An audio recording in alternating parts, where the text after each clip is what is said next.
ఎదను గుడిలాగా మార్చేసి ఎదుట దేవతను చూపించి ప్రేమ పూజలే జరిపించేస్తావు. ఇంత మాయలో పడదోసేస్తావు.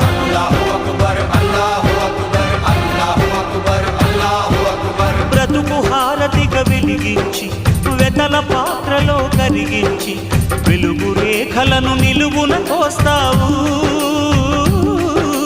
విలువ చీకటిగా మిగిలించేస్తావు.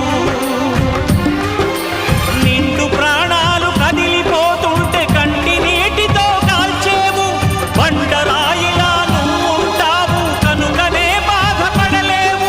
ఈ మాయలన్నీ నీకే తెలుసని మనిషిని పట్టుకు వేధిస్తావు. గుండెనెందుకిచ్చావురా?